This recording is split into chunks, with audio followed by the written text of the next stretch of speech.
Hello students. तो आज हम यात्रा करने वाले हैं हमारे इस प्यारे से इंडिया से लेकर के ये अफ्रीका के ईस्ट अफ्रीका वाले पार्ट में एक आइलैंड कंट्री है जिसका नाम है सेशल्स। तो चलो बिना किसी देरी की इसका लोकेशन देख लेते हैं, फिर हम वहाँ पे चलते हैं।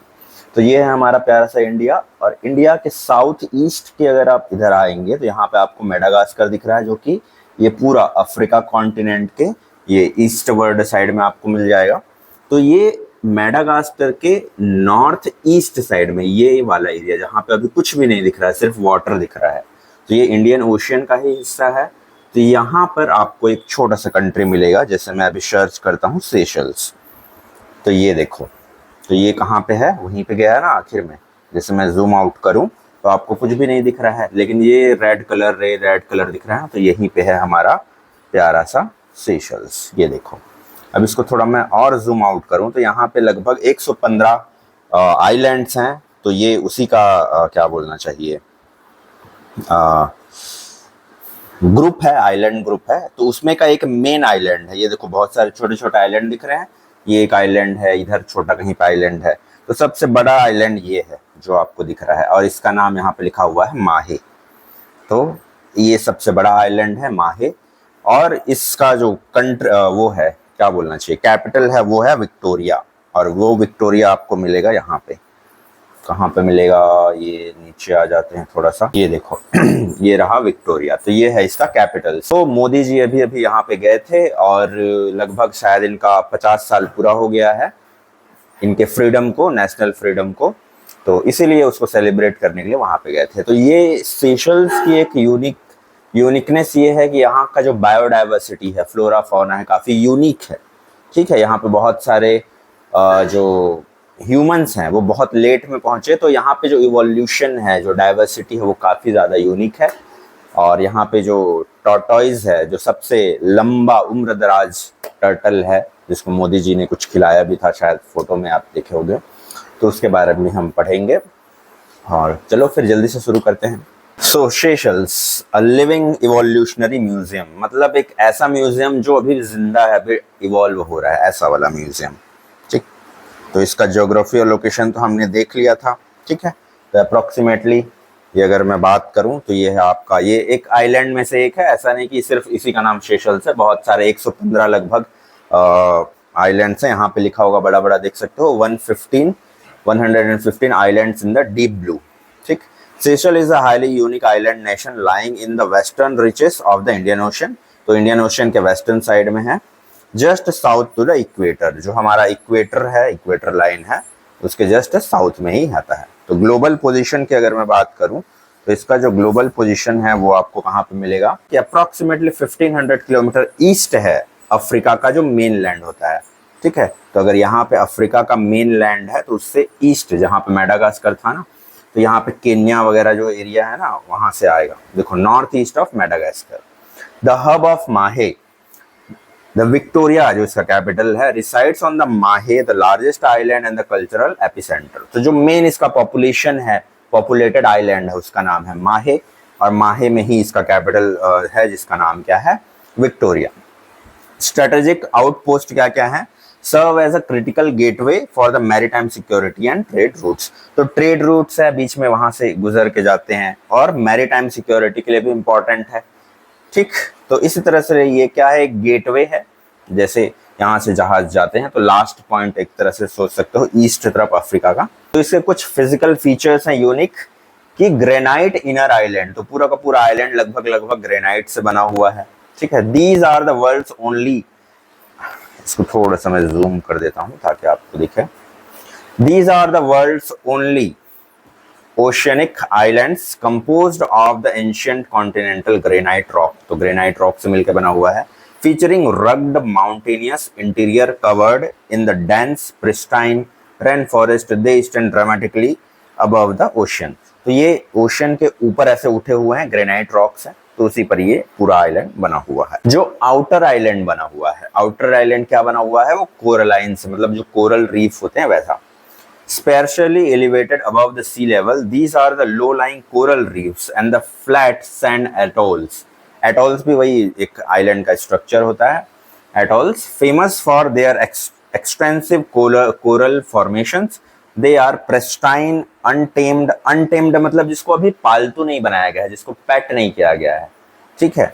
सो अनटेम्ड एंड सब, जैसे यहाँ पे एक वीडियो मैंने देखा था ध्रुव राठी का, जो मैं आपको लास्ट में रिकमेंड करूंगा कि आप जरूर देखो, क्योंकि वहां पे गया था, टूर किया था।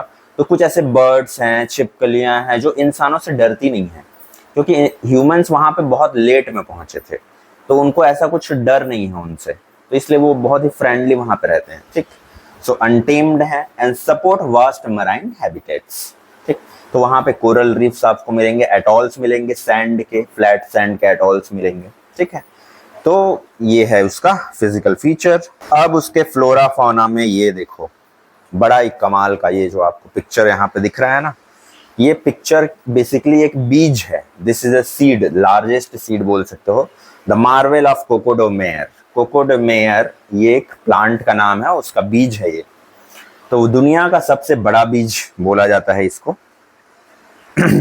Incredible botanical wonder produces the colossal nut weighing up to 30 kilogram, लगभग 30 किलोग्राम का होता है। Often called the double coconut, इसको डबल कोकोनट भी कहा जाता है। Endemic strictly to the pristine forest of the Praslin and Curieuse islands. तो मतलब ये शायद ये जो आइलैंड का नाम है, जो मैं अभी प्रोनाउंस नहीं कर पा रहा हूँ, सिर्फ यहीं पे मिलता है, यूनिकली, एंडेमिक स्ट्रिक्टली है, कहीं और नहीं मिलता। It's double lobbed shape. Double lobbed shape क्यों बोला गया है, इसको डबल लॉब बोला गया है। ये एक हिस्सा, ये एक हिस्सा, ये डबल लॉब्ड शेप है। It's double lobbed shape is the national emblem of the सेशल। तो सेशल का जो नेशनल एम्ब्लेम है, चिन्ह है, वो भी यही है। Symbolising the ancient untouched nature.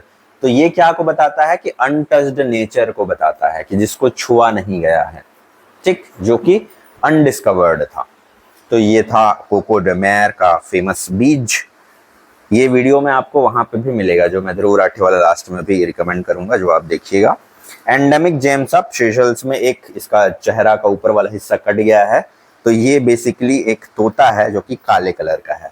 So this is the black parrot, a critically rare beautiful dark grey bird found strictly nested within the coco de mer. तो ये कोकोडोमेयर के पास में ही या उसके आसपास में ही रहता है, उसी पेड़ के आसपास में रहता है ये ब्लैक पैरट। और जेलीफिश ट्री है, ठीक है। जेलीफिश ट्री जो है, एक पेड़ का एक खासियत है कि वो जेलीफिश की तरह दिखता है। And ultra rare pre historic plant है ये, with that unusual jellyfish like blossoms. तो उसी तरह से वो खिलता है जेलीफिश की तरह। Surviving on rugged mountain peaks. तो ये माउंटेन पीक्स के ऊपर में ये होता है, सर्वाइव कर जाता है, ठीक। और क्या खासियत है यहाँ की, सोग्लोसिक फ्रॉग्स। तो जैसे फ्रॉग्स हैं जिसका नाम क्या है, सोग्लोसिड्स, tiny amphibians barely measuring 1 centimeter long, representing some of the most ancient frogs on the earth। तो ये सबसे पुराने फ्रॉग में से एक है, और इसका जो हाइट है कितना है, सिर्फ 1 सेंटीमीटर, बहुत छोटे। तो ये हमने देखा, ठीक है, ब्लैक पैरट, जेलीफिश ट्री, कोकोडोमेयर का सीड, और ये क्या हमने देखा, फ्रॉग, बहुत ही छोटे।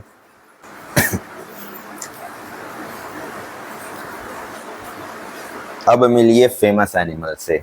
ये जो देखो, ये हैं दुनिया के सबसे पुराने जीवित रहने वाले कछुए, ठीक है। इनकी एज लगभग 150 साल के आसपास मानी जाती है।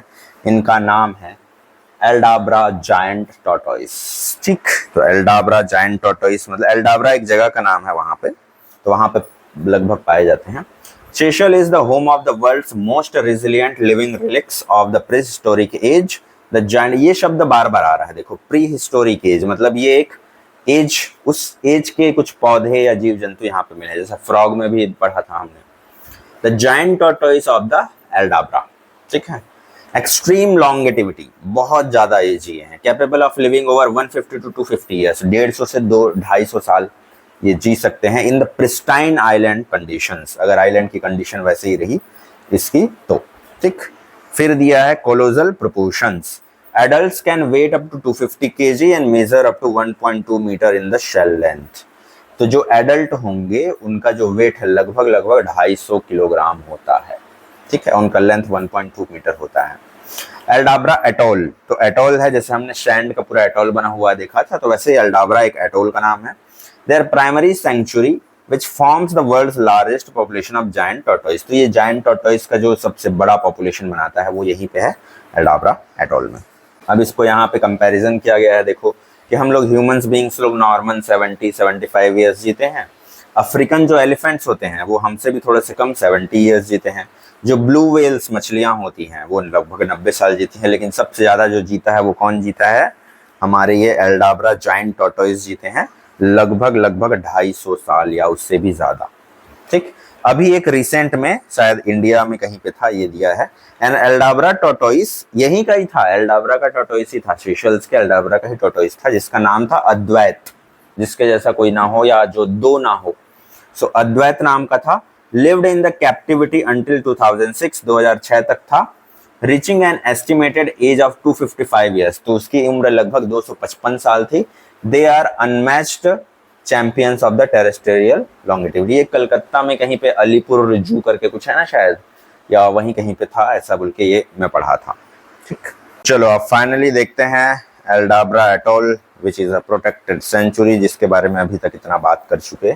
तो यही है वो एल्डाब्रा, ये पूरा समुद्र है समझ लो चारों तरफ, और ये बीच में ये सैंड से रिलेटेड ये एटोल बना हुआ है आपका पूरा जो मरीन में है। So this is the Aldabra atoll, a protected sanctuary है ये। ठीक है, इसको प्रोटेक्ट किया गया है ताकि कोई इंट्रूड ना कर सके। Recognised as the UNESCO world heritage site. तो ये एल्डाब्रा एटोल बहुत इंपॉर्टेंट है अगर आप यूपीएससी वगैरह या सीजीपीएससी के लिए प्रिपरेशन कर रहे हो। तो ये यूनेस्को वर्ल्ड हेरिटेज साइट है एल्डाब्रा सेशल्स में। Aldabra is the world's largest raised coral atoll. तो दुनिया का सबसे ऊंचा उठा हुआ और लार्जेस्ट क्या है, ये कोरल अटॉल है। Isolated from the heavy human footfall. तो इंसान यहाँ पर अभी नहीं आया है, हैवी फुटफॉल अभी वहां नहीं हुआ, ज्यादा लोग वहां नहीं जाते हैं, प्रोटेक्ट करके रखा गया है। It supports the staggering ecosystem of over 1,50,000 giant tortoise. तो लगभग 1.5 लाख वहां पे बड़े बड़े कछुए हैं, जिसके बारे में अभी हमने पढ़ा। It stands as an untouched wilderness where evolution still writes its own rule। तो यहाँ पे जो वाइल्डरनेस है वो अभी भी अनटच्ड है, ज्यादा इंसान ही नहीं गए हैं। इंसान ही तो खुरापाती करता है, मारता पीटता है, उसको लेके आता है, ठीक है, ये सारी चीजें करता है। तो इंसान अभी वहां पे गए नहीं है, इसलिए वो अभी प्रोटेक्टेड है। ठीक है, सो वहां पे इवोल्यूशन का अपना ही नियम चल रहा है। तो आज का ये वीडियो था सेशल्स के बारे में, उसकी बायोडाइवर्सिटी के बारे में। कोई क्वेश्चन हो तो आप मुझे बता सकते हैं। We hope to dive deep into Seychelles has inspired your learning journey. ठीक, तो कुछ ना कुछ नया सीखने को मिला होगा। कैसा लगा वीडियो जरूर बताएं। और लास्ट में जैसा मैंने बोला था कि आप जाते जाते एक व्लॉग जरूर देखिएगा, सेशल्स के बारे में ध्रुव राठी ने बनाया था, जो मैं अभी आपको उसको दिखाता हूँ। तो कुछ इस तरह से आप सर्च कीजिएगा सेशल्स ध्रुव राठी करके, आप यूट्यूब में सर्च करेंगे तो ये वाला वीडियो आ जाएगा। और भी इसके 1-2 वीडियोस हैं इसी मतलब व्लॉग के आगे पीछे के, वो आपको जब ये वीडियो देखोगे तो समझ में आ जाएगा। तो किस तरह से ये ध्रुव राठी और उनकी जो वाइफ हैं वो ये यहाँ पे कछुए के पास गए थे, यहाँ पे देख रहे हो कुछ खिला रहे हैं। तो मैं वैसे वीडियो प्ले नहीं कर रहा हूँ, कुछ कॉपीराइट वगैरह मत आ जाए बोल के। तो ये वीडियो आप जाके देख सकते हैं। तो आई होप आपको कुछ इन्फॉर्मेटिव लगा होगा ये वीडियो। तो मिलते हैं नेक्स्ट वीडियो में। See you soon in the next video. Bye bye.